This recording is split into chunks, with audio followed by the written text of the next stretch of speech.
नमस्ते।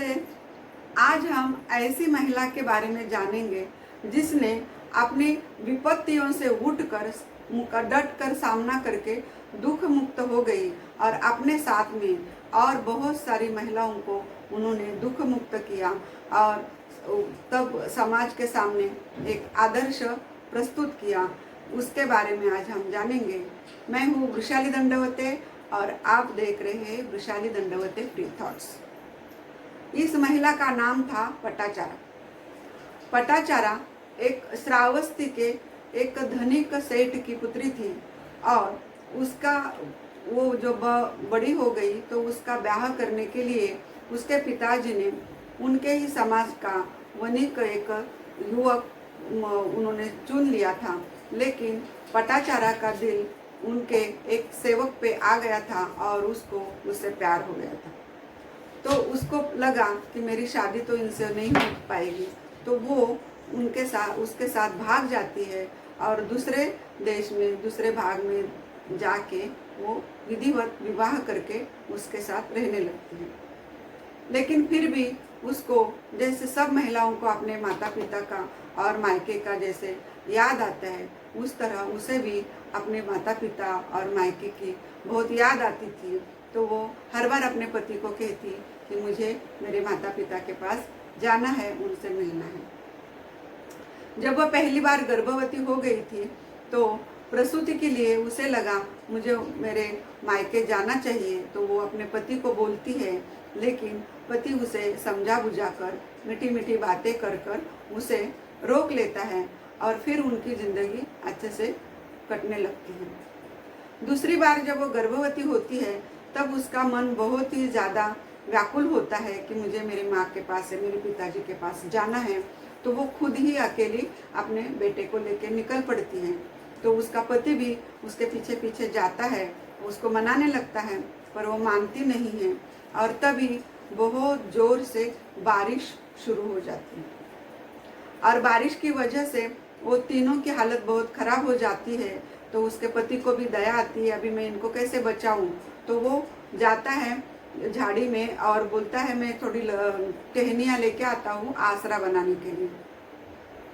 जब वो जाता है टहनियाँ तोड़ने के लिए तब उसको सांप डस लेता है और उसकी वहीं पर मौत हो जाती है। तभी जो इधर पटाचारा है उसको प्रसूति होती है और उसका बच्चा पैदा होता है। अब उसको समझ में नहीं आता अभी तक क्यों नहीं आया उसका पति, इसके लिए वो दोनों बच्चों के लेके उसको ढूंढने निकलती है और जब वो देखती है तो उसके पति की मौत हुई होती है और वो एकदम से दुख से व्याकुल हो उठती है कि अब मैं क्या करूं। अकेली होती है, आगे नदी है और पीछे पूरा घना जंगल। तो वो अभी सोचती है यहाँ पर रहना तो मुमकिन नहीं है। वो नवजात शिशु को और वो जो बच्चा दूसरा था उसको लेके वो जाने का सोचती है, नदी पार करने का। तभी वो बच्चे को बोलती है तुम यहीं इसी छोर पे रहो, मैं इसको उस किनारे पे रख के तुम्हें लेने वापस आती हूँ। तो वो बच्चे को लेके वहाँ पर जाती है और किनारे पे आके उसको एक झाड़ी में वो छोटे बच्चे को रखती है और वापस पानी से उस दूसरे बच्चे को लेने के लिए मुड़ती है, आती है। बीच में जब आती है धारा के तब वो देखती है उसका जो बच्चा था वो एक बाज ने मांस का गोला समझकर उठा लिया है और वो उड़ने लगा है। तब वो जोर जोर से चिल्लाती है, तालियां बजाती है उसको नीचे फेंकने के लिए, लेकिन बाज है वो तो ऊपर उठता है और उसकी इस हरकत से उस बच्चे को लगता है कि उसकी माँ उसे बुला रही है, तो वो भी पानी में चला आता है। अब उसकी इतनी मुश्किल होती है कि उसको बचाने के हर प्रयत्न वो करती है, लेकिन वो बच्चा प्रवाह में बह जाता है और उसके सामने उसके दोनों बच्चे चले जाते हैं। तो वो दुख से इतनी पागल हो जाती है और उसको समझ में नहीं आता मैं क्या करूं।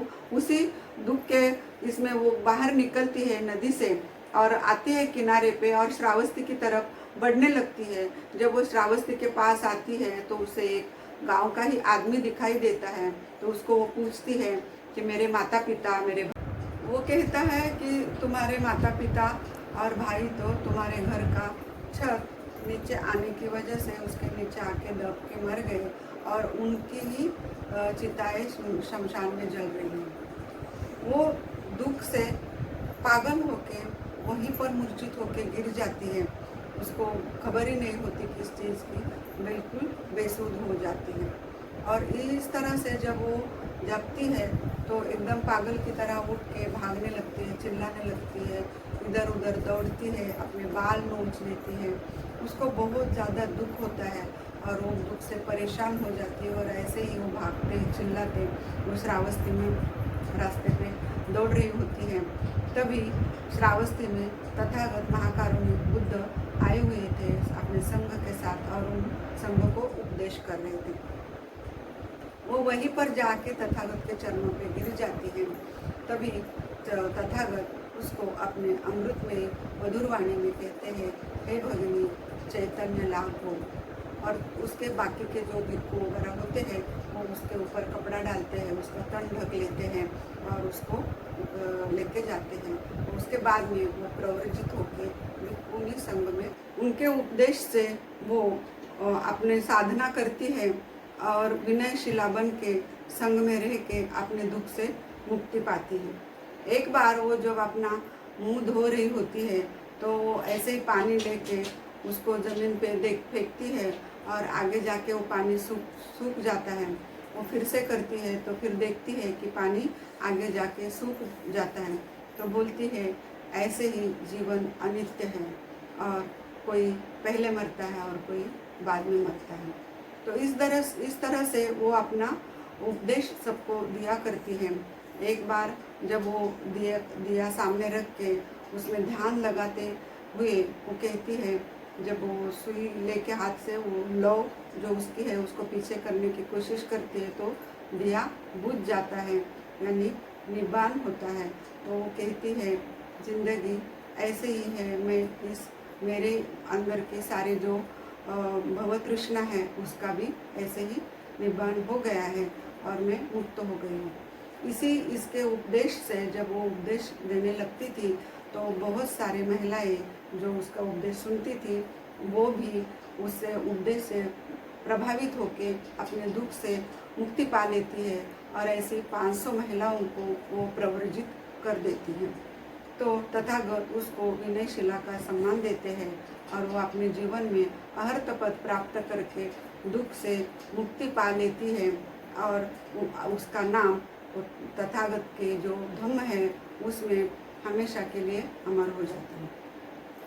यही है पटाचारा की कहानी। हमें लगता है कि हमारा दुख इतना बड़ा है कि हम इससे बाहर नहीं आ सकते हैं, हम इससे उभर नहीं सकते हैं, लेकिन ऐसा नहीं है।